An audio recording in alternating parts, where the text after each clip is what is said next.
Olá, turma do oitavo ano. Aqui é o professor Samuel.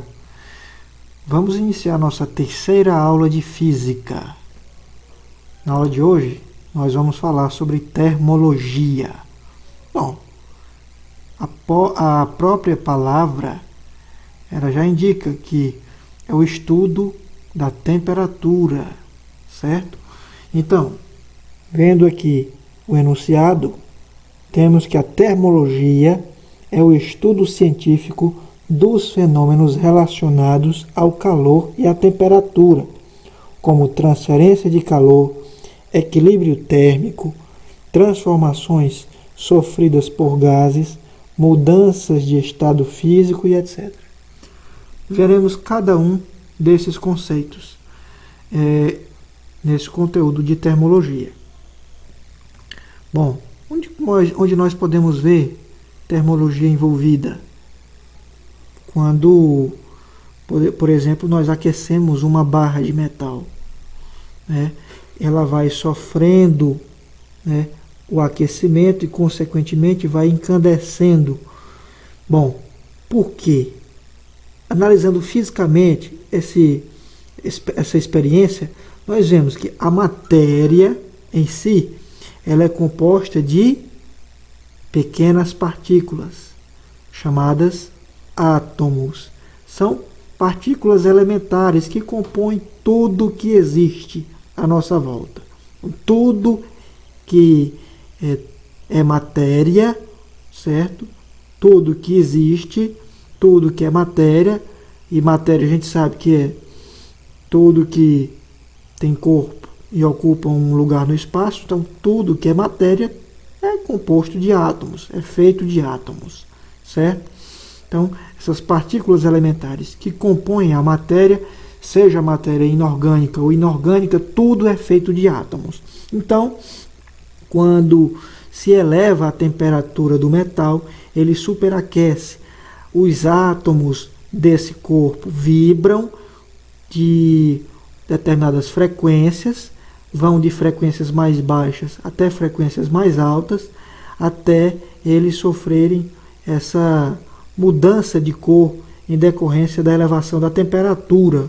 Isso aqui é um exemplo prático de que a temperatura está mudando e, consequentemente, a região que circunvizinha desse metal está sendo superaquecida por causa da elevação da temperatura. Então aqui pode ocorrer, nesse caso, uma transferência de calor, né, do metal para o meio externo. Essa transferência nós vamos estudar como ela ocorre, quais são os tipos, né? Vamos estudar quais são as escalas de temperatura, quais as formas de transmissão, né, de calor, o que é temperatura. Vamos ver tudo isso na aula de hoje. Um outro exemplo, agora indo na contramão de um objeto que está em elevada temperatura, nós temos um objeto com baixa temperatura, o gelo seco, que é armazenado dentro de uma caixa térmica, né, de uma caixa de isopor, que vai ser colocado esse gelo seco para conservar os alimentos, enfim, qualquer tipo de finalidade.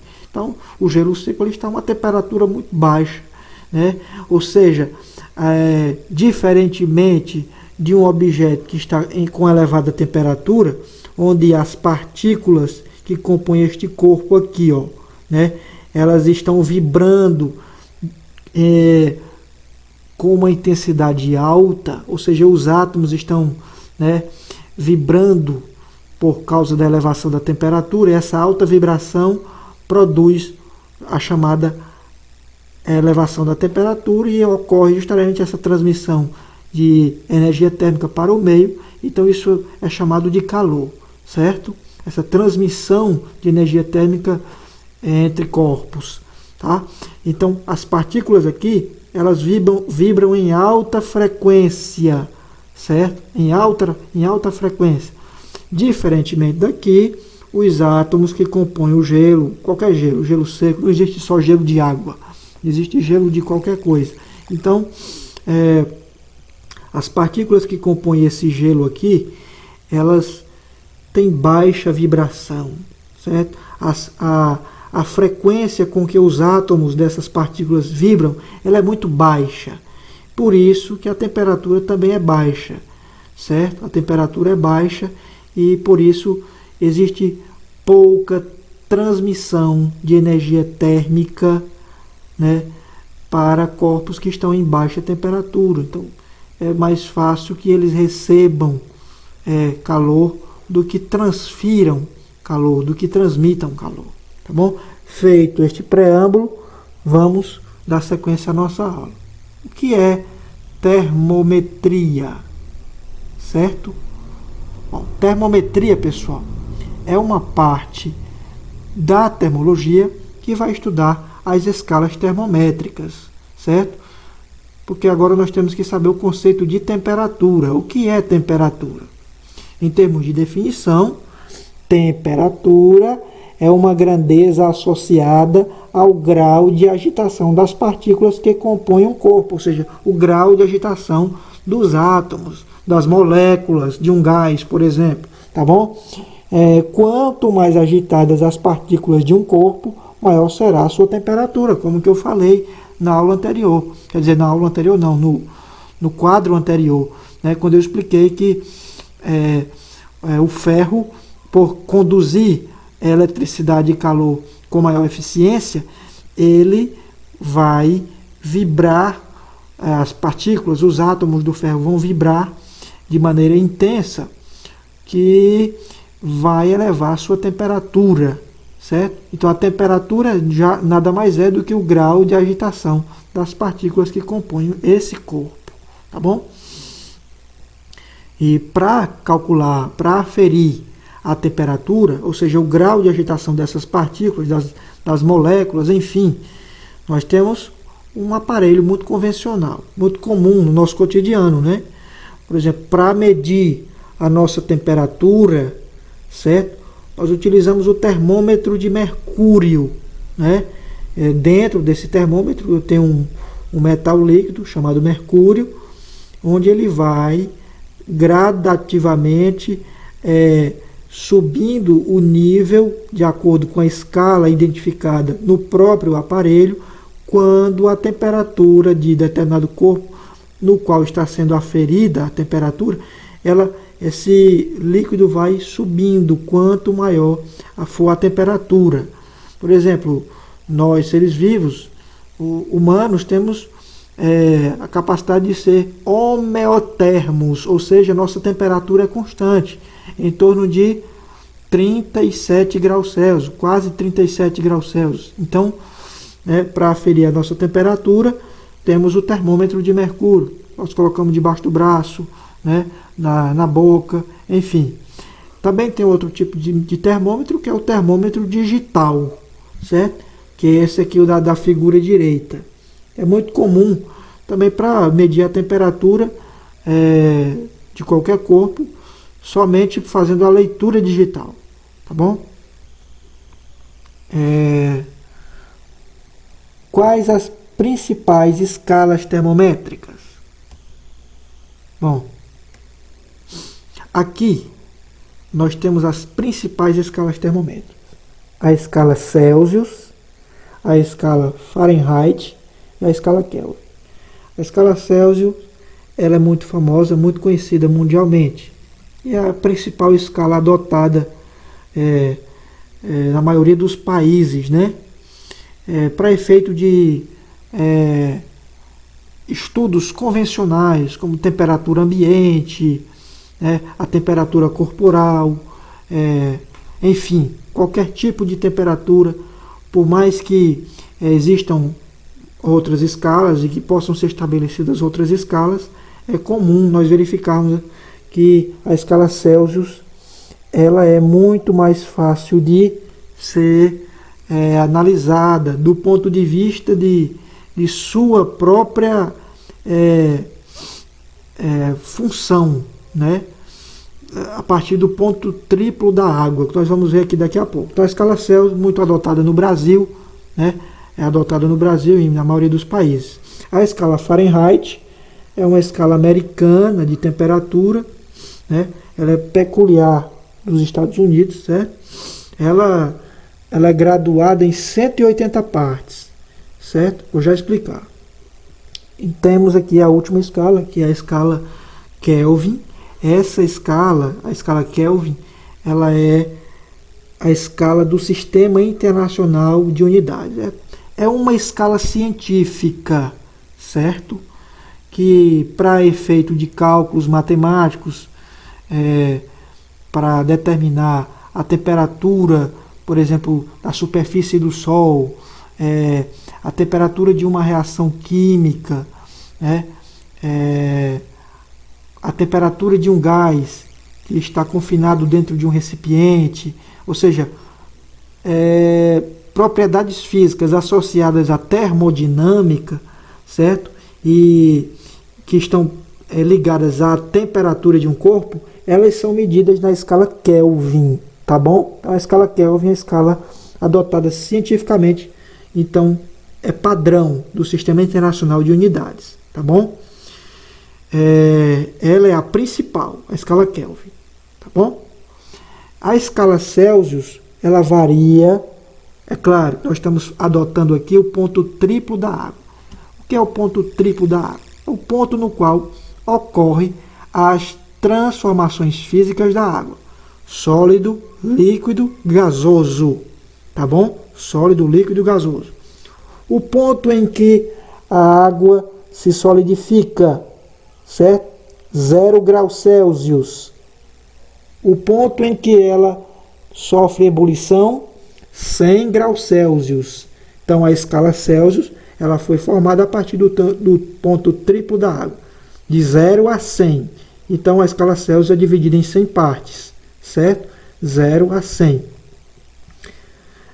Da mesma forma que essa escala, a escala Celsius, a água, ela se solidifica ou ela, na verdade, ela se funde a 0 graus Celsius, na escala Fahrenheit é a 32 graus Fahrenheit e na escala Kelvin é a 273 Kelvin, tá bom? Então, ponto em que a água sofre fusão, passa do estado sólido para o estado líquido, 0 graus Celsius na escala Celsius, 32 graus Fahrenheit na escala Fahrenheit e 273 Kelvin na escala Kelvin. Não existe grau Kelvin, é só Kelvin mesmo. Agora, o ponto no qual a água sofre ebulição, passa do estado líquido para o estado de vapor, certo? 100 graus Celsius na escala Celsius. 212 graus Fahrenheit na escala Fahrenheit. Perceba que essa escala, ela, diferentemente da escala Celsius, que ela tem 100 unidades, é dividida em 100 partes iguais, a escala Fahrenheit é dividida em 180 partes, ou seja, 212 menos 32 é 180. Então, a escala Fahrenheit, que é americana, ela é dividida em 180 partes. Então, 212 graus Fahrenheit, temperatura de ebulição da água. Da mesma maneira, a temperatura de ebulição da água na escala Kelvin é 373. Perceba que a escala Celsius e a escala Kelvin, elas são semelhantes em termos de proporcionalidade. Por quê? Porque essa escala Celsius é dividida em 100 partes e a escala Kelvin também é dividida em 100 partes, pois ela varia de 273 para 373, ou seja, desde a fusão do gelo até a ebulição da água. Agora, por que a escala Kelvin é mais importante? Por causa de William Thomson, chamado de Lord Kelvin, né? Um físico e matemático britânico muito importante para o desenvolvimento da termodinâmica, ou seja, uma área da física que foi bastante difundida e desenvolvida no século XIX. Vamos agora para a conservação da energia, certo? Como é que a energia pode se conservar?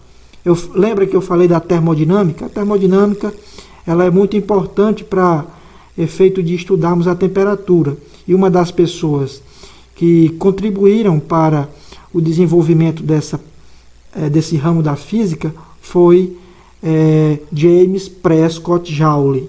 Vamos agora ver um vídeo sobre Joule.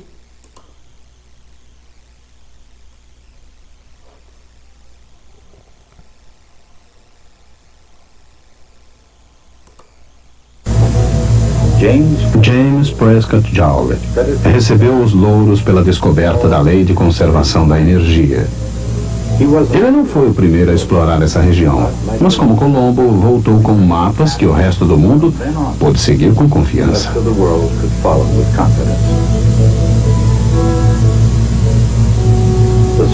Filho de um cervejeiro britânico, Joule estudou a eficiência do vapor em motores elétricos para os negócios da família.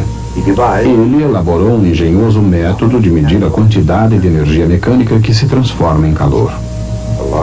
Um grande peso, levantado até uma certa altura, tem uma energia potencial precisa, mGh. Joule arranjou os pesos de forma que, ao caírem, girassem em paz no interior de um recipiente com água cuidadosamente isolado. Em seguida, mediu a temperatura da água. Dessa forma, Joule demonstrou que uma determinada perda de energia potencial se transforma sempre na mesma quantidade de calor. Então, vocês podem perceber que o calor está diretamente envolvido nesse processo, né, da termologia. Então, vamos agora para a área da calorimetria. O que é o calor? Então, definitivamente, a gente já sabe que, convencionalmente, quando nós estamos com elevada temperatura, ou seja, com o corpo quente, nós dizemos, eu estou com calor. Isso é equivocado da nossa parte, porque são conceitos triviais, né, puramente do nosso cotidiano, mas que acabam, através do uso, né, se tornando fisicamente incorretos essas definições. Porque a definição correta de calor é que calor é a transferência de energia térmica entre dois ou mais sistemas físicos, ou seja, entre dois ou mais corpos, em virtude, em decorrência da diferença de temperatura entre os mesmos. Assim, também calor é chamado de energia calorífica. Todo corpo tem essa capacidade de transmitir, né, energia calorífica, tanto corpos animados quanto corpos inanimados, desde que nós verifiquemos a temperatura desses corpos, né? Porque quanto mais elevada a temperatura de um corpo, maior é a sua energia calorífica, ou seja, a capacidade que ele tem de transmitir energia térmica por meio dos processos de transmissão do calor, tá bom? Então, como nós podemos verificar a temperatura de um corpo ou de dois corpos e como eles vão trocar calor entre si, né? Onde, em que local? Tem que ser num local isolado, né? Para que esse sistema adiabático, ou seja, adiabático é que não ocorre transferência de calor para o meio externo, somente fica confinado dentro de um recipiente. E esse recipiente no qual as trocas de calor vão acontecer até que os dois corpos eles atinjam o equilíbrio térmico. Esse equilíbrio térmico é quando os corpos têm a mesma temperatura. Eles vão trocar calor e atingir a mesma temperatura em um determinado momento, né, quando cessam as trocas de calor. Então esse aparelho é chamado de calorímetro. Então o que é um calorímetro?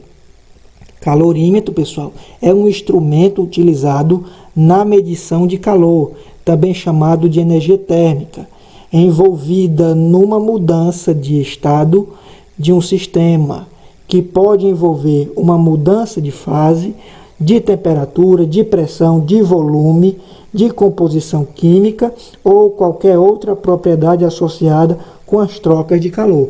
Então, o calorímetro é isso. Vamos verificar depois na figura como é um calorímetro básico, convencional. Então, aqui nesse exemplo, eu tenho uma bacia com água em elevada temperatura, com água quente, e aqui eu tenho uma bacia com água morna, ou quer dizer, com água fria, e ainda contendo, né, cristais de gelo, partículas de gelo. E aí? A temperatura entre esses corpos é diferente, né? Certo? Um está com temperatura elevada e o outro está com temperatura baixa. Então, como é que vai acontecer a transferência de energia térmica de um corpo para outro? Vai ser do corpo que está com temperatura mais baixa para o de maior temperatura, ou a transferência de energia térmica vai acontecer do corpo de temperatura mais alta para o de temperatura mais baixa? Bom, a seta já está indicando que o calor é a transferência de energia térmica do corpo de maior temperatura para o que está com menor temperatura, ou seja, do corpo mais quente para o corpo mais frio. Em resumo, é isso. É assim que ocorre a transmissão, a transferência de calor. Bom, agora nós vamos ver como funciona esse aparelho chamado calorímetro. Bom, aqui eu tenho um sistema hermeticamente fechado. Bem aqui nesse orifício eu tenho um termômetro para aferir a temperatura interna do sistema.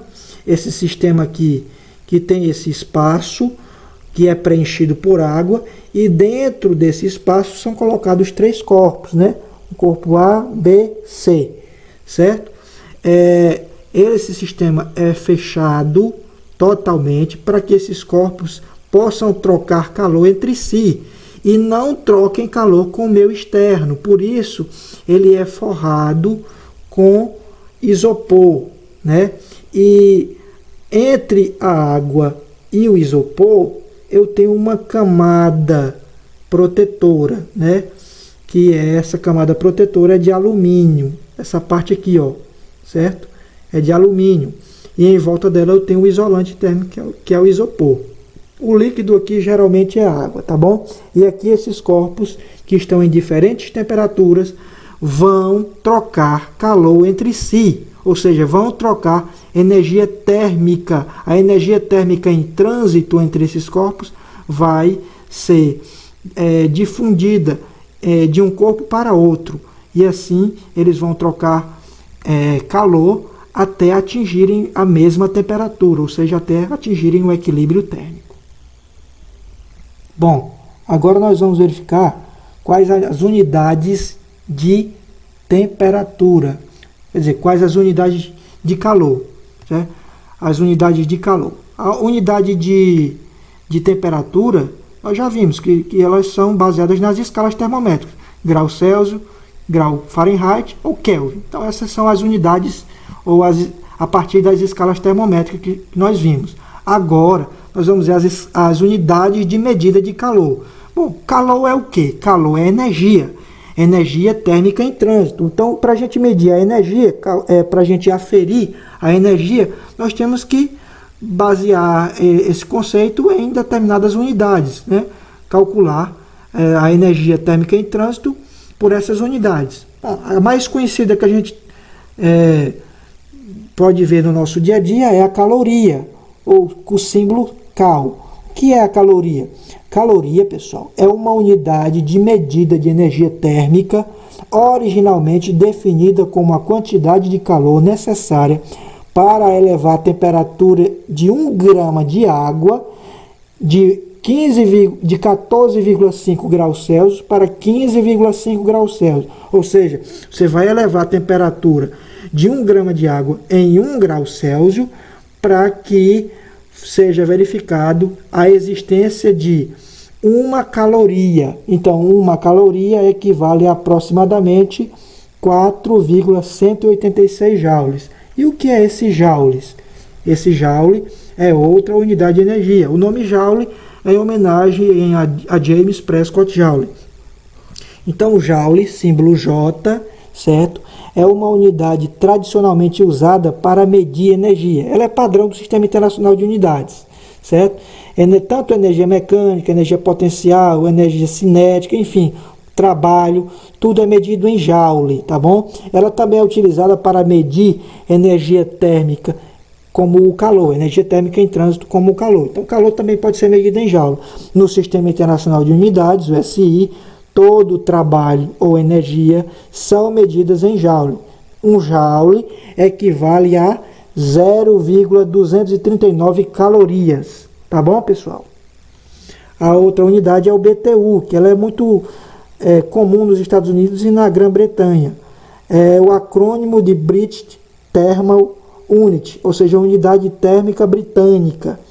É uma unidade de medida não métrica utilizada principalmente nos Estados Unidos, mas também é utilizada no Reino Unido. É uma unidade de energia que equivale a 252,2 calorias, ou seja, aproximadamente um BTU é 252 calorias, ou 1.055 joules, um BTU.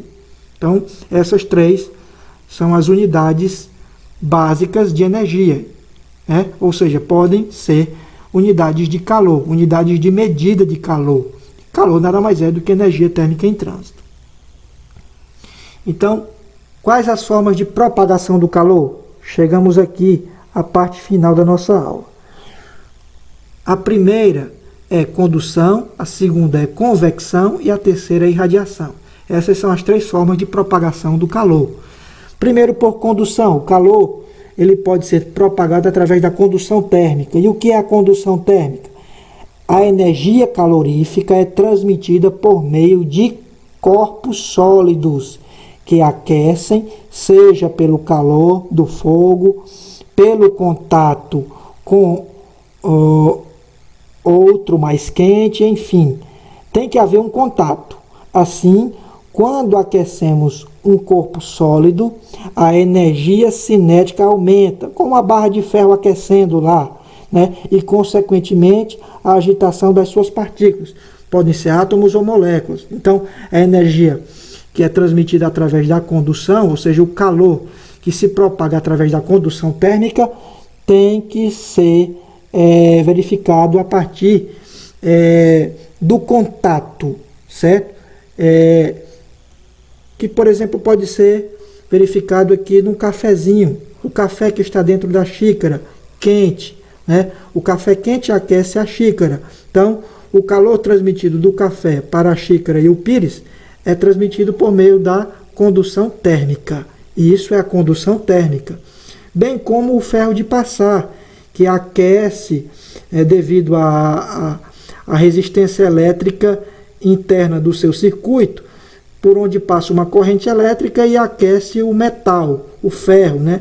Que vai elevar a temperatura e, através da condução térmica, aquecer a roupa para que ela possa ficar passada e bem alinhada, certo? Então, exemplos de condução térmica. Outro tipo de propagação é através do ar, que a gente conhece como convecção térmica. E o que é a convecção térmica? Esse tipo de transmissão de calor ocorre em substâncias que estejam no estado líquido ou no estado gasoso.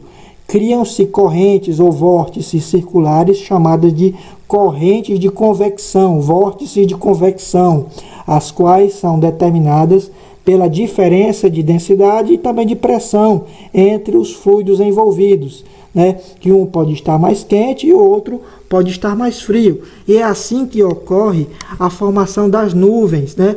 Porque são vapores de água condensados em elevadas pressões, né? E em determinadas temperaturas nas camadas mais elevadas da atmosfera. Então, esses gases, esses vapores são condensados, são aglomerados e há a formação das nuvens, né? Em decorrência justamente da propagação através do ar, ou seja, através da convecção térmica. Essa xícara também que emite essa fumaça, ou seja, esse vapor que sai da xícara, ele na circunvizinhança, ele aquece o meio, ou seja, o ar em volta, através da convecção, porque esse calor ele passa a ser transmitido através de correntes de ar, ou seja, através de fluidos, tá bom? Vamos para o último exemplo, que é a propagação do calor no vácuo. E há propagação de calor no vácuo? Há sim, através da irradiação térmica. Então, o que é a irradiação térmica?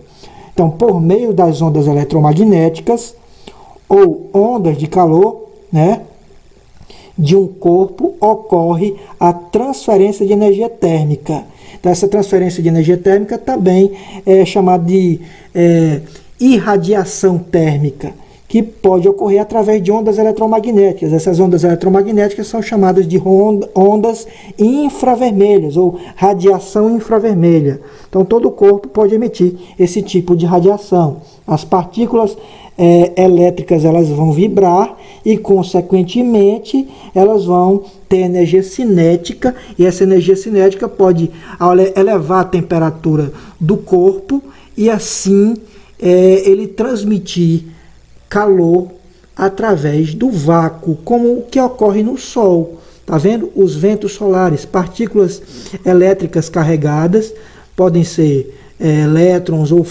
fótons, partículas de luz, que são emitidas do Sol em direção à Terra. Ou seja, a luz visível é um tipo de radiação eletromagnética, ou seja, o calor que é emitido pelo Sol, ele vem em direção à Terra no vácuo por meio da irradiação térmica. Um tipo de radiação também muito comum para aquecer os alimentos, que faz parte do espectro eletromagnético, é quando a gente utiliza um forno micro-ondas para aquecer os alimentos. Então, a micro-ondas, né, esse tipo de radiação, ele faz as moléculas do alimento vibrarem com a mesma frequência dessa radiação de micro-ondas, e assim o calor é transmitido para o alimento. E ele vai superaquecer e também passar a emitir calor, certo? Porque a energia térmica que está sendo transmitida através da irradiação térmica. Para finalizar, eu quero que vocês pausem o vídeo, copiem essa questão e respondam, tá bom? Estamos finalizando a segunda questão. Copiem e respondam. Na próxima aula nós resolveremos, nós passaremos uma atividade valendo nota de trabalho e participação de vocês, porque eu quero que vocês participem, certo? Comigo. Então aqui estão as opções dessa questão, né? A, B, C e D, questão de múltipla escolha, tá bom? E essa participação se dá através das redes sociais. Quero que vocês entrem em contato comigo através das minhas redes sociais, tá bom? Podem tirar dúvidas e me contactarem, porque eu estarei à disposição de todos vocês. Obrigado a todos.